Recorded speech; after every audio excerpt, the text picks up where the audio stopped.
Today's lesson is sleep paralysis, trapped in your own body.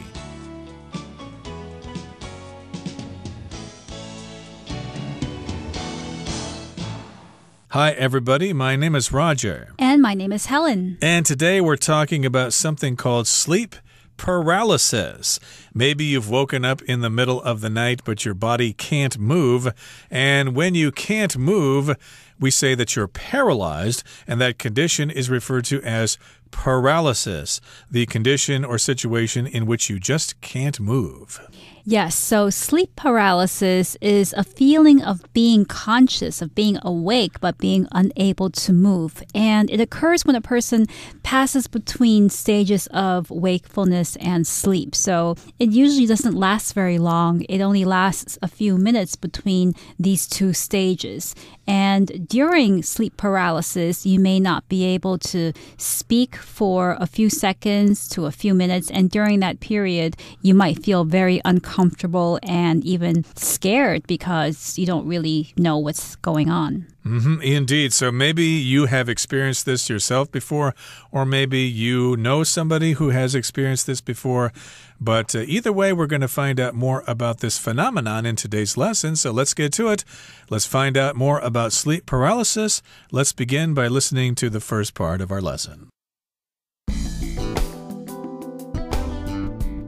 Sleep paralysis, trapped in your own body. Imagine this. From the depths of peaceful sleep one night, you wake to see a ghost lurking at the end of your bed. You watch in terror as it draws closer, reaching for you. Your mind screams at you to flee, but you can't move a muscle. Your body simply won't obey. As strange as this scenario may seem, it's based on a very real phenomenon known as sleep paralysis.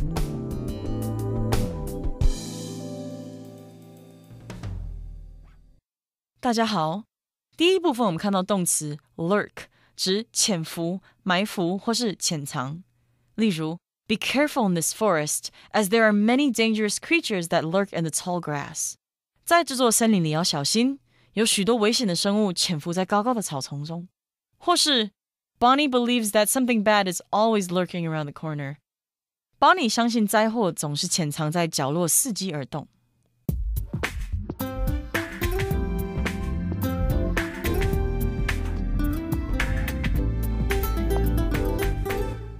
So we're going to look at sleep paralysis and exactly what it's about. Now, imagine this. From the depths of peaceful sleep one night, you wake to see a ghost lurking at the end of your bed.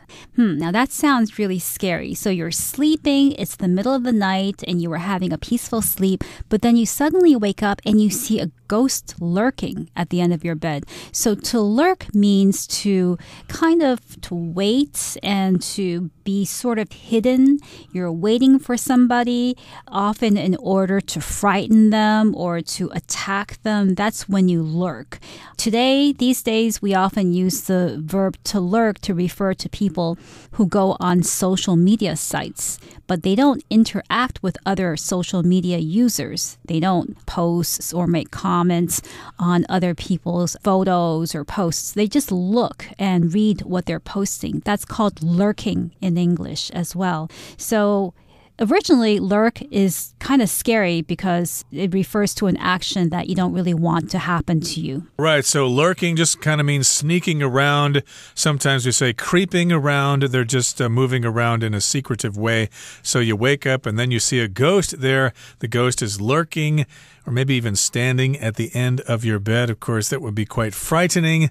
And you watch in terror as it draws closer, reaching for you. So this possibly could happen if you see a ghost after you wake up in the middle of the night. You watch in terror, or you are terrorized. This is kind of hard to pronounce because we've got all these R sounds here.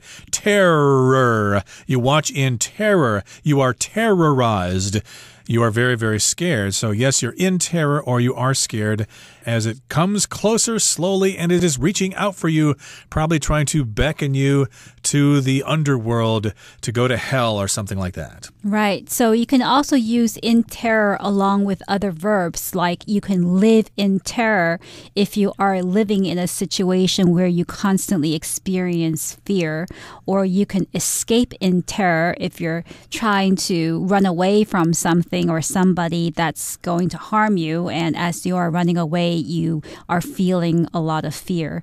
So your mind screams at you to flee, but you can't move a muscle. Your body simply won't obey. So during sleep paralysis, this is what happens. You're awake, so your mind is telling you there's a ghost right there. You have to flee. So your mind is screaming at you. It's talking to you in a very loud voice. And it's telling you to flee. To flee means to escape quickly from danger. So your mind is telling you to flee from this ghost, but you can't move a muscle. Your body simply won't obey. So even though your mind is telling your body, lift your arm, lift your leg, get out of here, you can't. You tell yourself to get up and start running away, but nothing happens. My goodness, what is going on? Well, as strange as this scenario may seem, it's based on a very real phenomenon known as sleep paralysis. So it may seem strange. As strange as this may seem, it may seem like a very unusual situation. Still, it's based on a very real phenomenon known as sleep paralysis. So it could actually happen, and it probably is implying here that the ghost really isn't there, but you are experiencing some kind of physical problem, some kind of physical phenomenon, and you probably really shouldn't be worried about it too much. Right. So the writer here uses the phrase as strange as this may seem, or this scenario may seem, because there may be some people who have never experienced sleep paralysis. So to them, it might seem like a very strange situation. But for those people who have experienced it or who experience it quite often, it's not strange at all. Indeed. So that's how we introduce the topic for today concerning sleep paralysis. Let's find out some more by listening to the next part.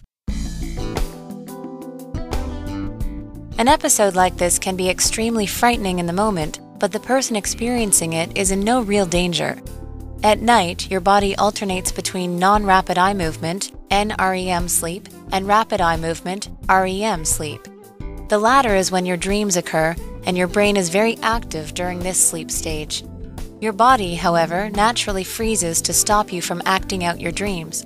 Sleep paralysis occurs when you become conscious while your muscles are frozen during an REM sleep cycle.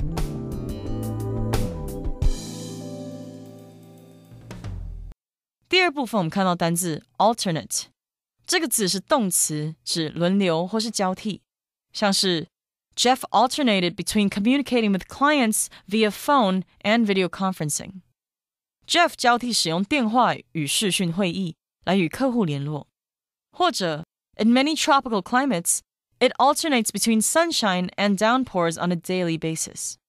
在许多热带气候的地区，每天会一下子出太阳，一下子下大雨。另外，这个字也可以当作形容词，指候补的或是替补的。举例来说，When the flight was cancelled, we had to find an alternate way to get to our destination.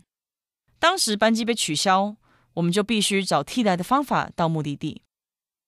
另外补充 alternate 的名词 alternative, A-L-T-E-R-N-A-T-I-V-E, alternative, 意思是替代方法或是替代物。例如 When traffic is heavy, the MRT is a good alternative to driving. 当交通繁忙时，搭乘捷运是代替开车的一个好方法。我们也可以说 If the French restaurant is full, we can eat at the Mexican restaurant as an alternative. 如果那家法式餐厅客满的话，我们可以改去墨西哥餐厅。接着我们看到片语 act out， 指把点点点表演出来，或是演出重现。例如 The students acted out the play they had created for the rest of the school. 这群学生表演他们的戏剧创作给全校师生看。或是 To entertain their parents, David and Sarah acted out a scene from The Tempest after dinner. 为了取悦父母， David 和 Sarah 在晚餐后表演了暴风雨中的一幕戏。另外，这个片语也有用行动来表达情绪或是想法的意思。像是 The mother was embarrassed when her daughter acted out while they were at the park. 那名母亲和女儿在公园时，女儿闹脾气让她很尴尬。也可以说 Tom acted out his unhappiness by throwing a chair against the wall. Tom 把一把椅子砸向墙壁来表达他的不满。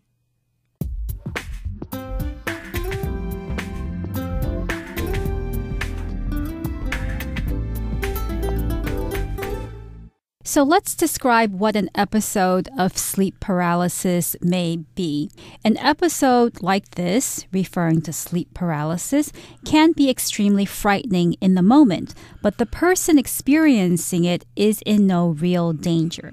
So let's first look at the word episode. Normally, when we use the word episode, we're talking about a TV program in a series. So you have TV series that has many episodes. But here, episode is being used as a time when someone is affected by an illness or a medical condition. So, for instance, if somebody suffers from seizures, that's when they suddenly lose consciousness and they suddenly unable to control their body movements, then the doctor might ask, how long did that episode last? Meaning, how long did that condition last? So, episode can also be used in a medical sense. Yes, an occurrence like this, an episode like this can be extremely frightening at the moment or in the moment. So when it's happening to you, it can be very, very scary. What the heck is going on? This is so scary. There must be something wrong with me. I need to go to the ER right away.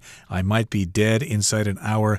But the person experiencing it is in no real danger. So maybe this has happened to you and you never have heard about this. So if this has happened to you and if you are worried about this and you have been scared, don't worry. It's completely natural. There is a logical explanation for it.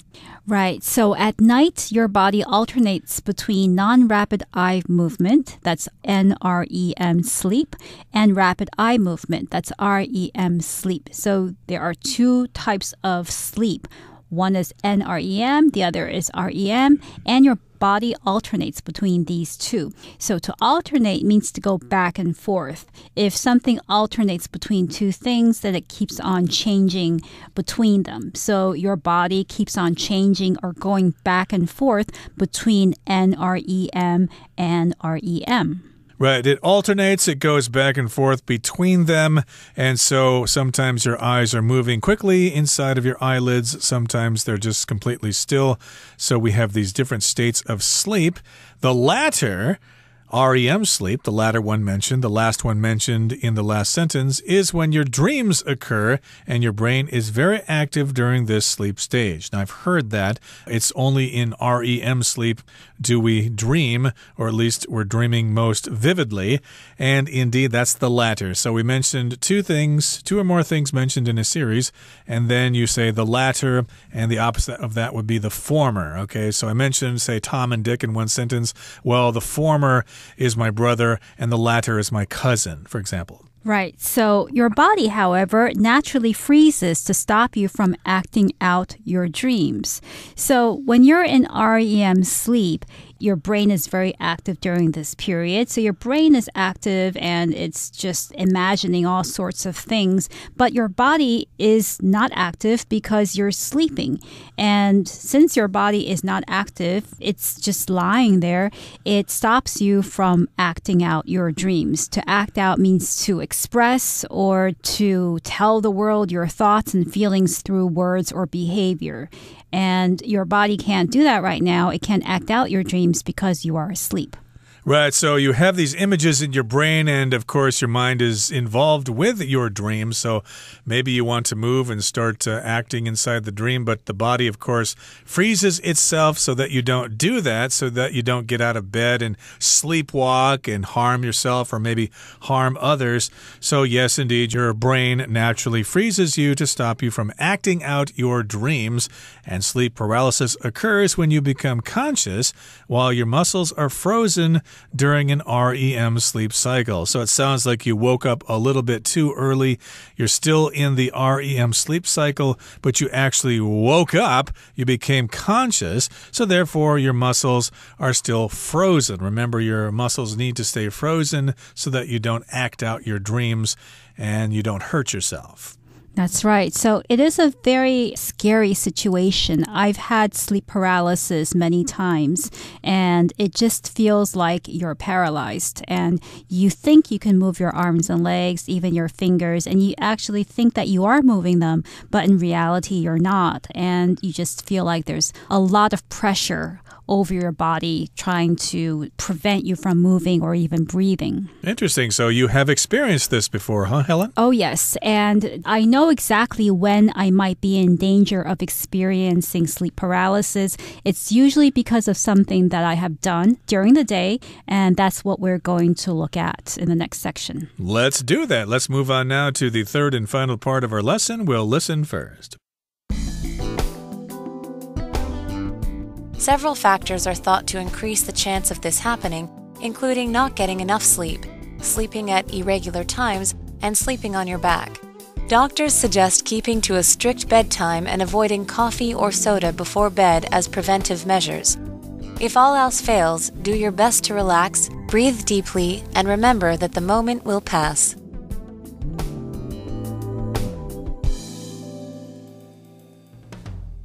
最后第三部分我们看到单字 preventive 这个字是形容词，指预防性的或是防备的，像是 When I traveled to Africa, I took preventive medicine so I would not catch certain diseases. 当我去非洲旅行时，我服用了一些预防性的药来避免某些疾病。或者 Nowadays, there are various preventive vaccines for us to protect our health. 现在世界上有许多预防性的疫苗来保护我们的健康。另外补充一个含有 preventive 在内的片语 take preventive measures. Measures, M-E-A-S-U-R-E-S. Take preventive measures. 意思是做好或是采取预防措施。例如 We need to take preventive measures against the rising water of the river, otherwise our town will be in danger of flooding. 我们得要对不断高涨的河水做好防范措施，否则我们的城镇就会有淹水的危险。或是Runners should take certain preventive measures to guard against injury. 跑者应采取一些预防措施，以提防受伤。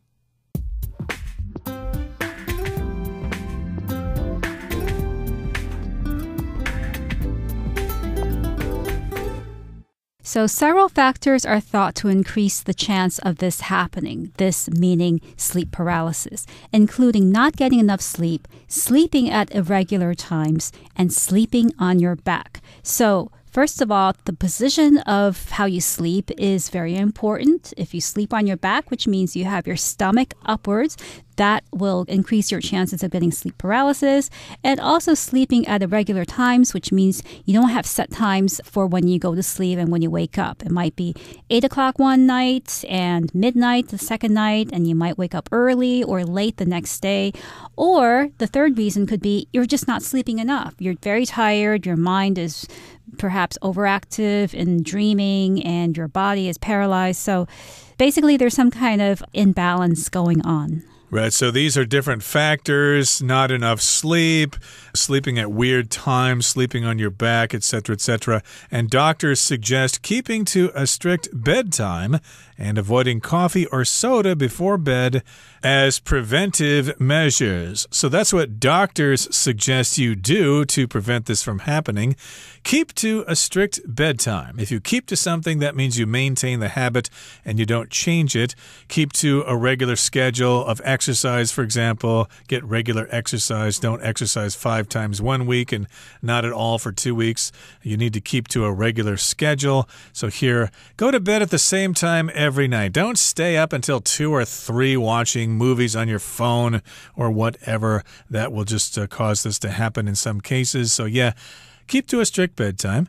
And then don't drink coffee or soda before bed. I suppose that would include tea as well because they contain caffeine, which can interrupt your sleep cycle or your sleep process, and then these are described as preventive measures. If something's preventive, it's supposed to stop something. Yes, so coffee contains caffeine, soda can contain caffeine and sugar, and both caffeine and sugar will prevent you from having a good, peaceful sleep. So if you do these things, if you avoid these drinks and then sleep at regular times, get enough sleep, and try to sleep on your stomach, perhaps, or on your side, then you can use these preventive measures to keep you from having sleep paralysis. So the word preventive describes an action that you can take to prevent something from happening, to avoid a problem.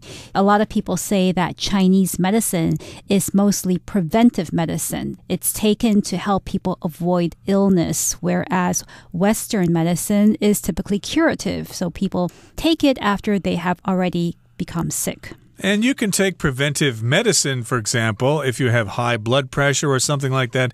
You might take some medication to prevent you from having a heart attack in the future. So that would be an example of preventive medicine. But here, doctors are suggesting these various things for you to observe. They are preventive measures. Again, getting to bed at the same time. Don't drink coffee or soda before bed. And maybe you should not exercise vigorously before you go to bed. Anything that would cause you to have an irregular sleep cycle. Right. So if all else fails, meaning if you've done all of these things, taken these preventive measures, and still you're having sleep paralysis episodes, then do your best to relax, breathe deeply, and remember that the moment will pass. So when you're having a sleep paralysis episode, what you should do is just relax, breathe deeply, and remember that you're having a sleep paralysis episode and that it will pass soon.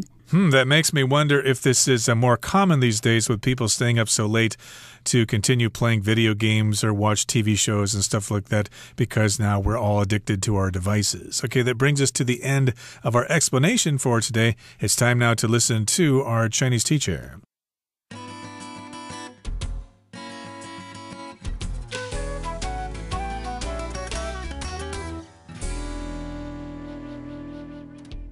各位同学大家好，我是 Hanny。 我们来看今天的文法重点。课文第一部分描述了人们俗称鬼压床的情境。那这个段落最后一句写到 As strange as this scenario may seem, it's based on a very real phenomenon known as sleep paralysis. 虽然这个情境或许看似奇怪，但它是根据一种非常真实的现象，叫做睡眠瘫痪症。好，这个句子它用到的句型是 as 形容词加上 as 或 though 再加主词加 be 动词，然后第一个 as 是可以省略的，第二个 as 就跟 though 的意思一样，表示尽管虽然。这其实就是 though 或是 although 引导让步副词子句的倒装句型，目的是要强调句首的形容词。讲到这边同学们听得懂吗？好，我们先来还原倒装前的句型哦，这样你会比较清楚。原本我们可以写作 though although 加上主词加 be 动词加形容词去描述说虽然点点点怎么样。那现在如果我们要强调句子里面这个形容词的话，我们就把形容词移到句首，然后形成倒装，变成形容词加上 though 或者是 as 加主词加 be 动词。有没有发现although 怎么不见啦？我们要特别注意，像这样的倒装句型里面，连接词只能用 as 或者是 though， 不能使用 although， 所以才会看到原本倒装前用 although 或 though， 倒装后变成 as 或者是 though。举例来说 ，Although it may seem tricky, it's actually quite easy. 虽然它看起来好像很困难，但它其实蛮简单的。好，现在要形成倒装句型，我们就把这个 although it may seem tricky 这个形容词 tricky 先移到句首，然后你把 although 改成 though 或 as， 就会变成 tricky though it may seem， 或者是 tricky as it may seem， 逗号 it's actually quite easy。 好，另外提醒同学们，在美语当中呢，常常会在强调的形容词前面再加上 as， 变成说 as 形容词 as 主词加 be 动词的结构。像课文句子里面呢，就是在形容词 strange 前面加上 as。他说 as strange as this scenario may seem。好，他这边是用连缀动词 seem 而不是用 be 动词，这就是在表达说，虽然这个情境或许看似奇怪，但点点点。假设你不想倒装，把它还原，你就可以写作 Although this scenario may seem strange， 逗号点点点是一样的意思，只是有另外一种是做强调用而已。好，接着看到后半句的 It's based on a very real phenomenon。 这个 base 当动词，它有根据或是以什么为基础的意思。我们可以用 base A on B 或者是 base A upon B 来表达 A 以 B 为基础， A 根据 B 而来。那么被动用法就是 A be based on B 或者是 A be based upon B 来表达。像我们说 The movie is based on real life events， 就是说这部电影它是根据真实事件改编而来的。另外 base 也可以表达以什么来作为主要地点，作为基地。你可以用 base oneself in 加上地点去表达。举例来说 They are going to base themselves in London and make trips from there。 他们将以伦敦为主要地点，以伦敦为据点来安排他们的旅游行程，可能就是从伦敦出发，然后去到不同的城市这样子玩。好，那么以上是今天重点整理，那我们来回顾今天单字吧。Lurk. There's a strange man lurking behind that tree over there. Terror.The children glanced at each other in terror as the screams got louder. Flee. The thief fled as soon as he saw the police officers approaching. Episode. Sophia was taken to the hospital after experiencing an episode of severe chest pain. Alternate. We alternated between tears and laughter during the movie. Preventive. When you travel abroad, take preventive measures to avoid getting sick.Discussion starter starts now. Here's our discussion starter for today. The question is, have you ever experienced sleep paralysis before? What did it feel like? If you haven't experienced sleep paralysis, what did you think when you read the opening paragraph of the article? Yep, I have experienced sleep paralysis before. It felt like something very heavy was covering my chest and preventing me from being able to breathe. Well, I've never experienced sleep paralysis before, so when I read the first paragraph, I thought, that sounds like a pretty wild dream there. You can actually see the ghost in your room and it's about to attack you or something like that. So maybe you're on drugs or something. That was my first reaction to that, and something like that has never happened to me either. So I can only imagine this, and I'm grateful to you, Helen, for sharing your experience with us. Well, everyone, today's article has come to an end, and I sure hope you enjoyed reading along with us. I am Roger. I'm Helen. See you next time.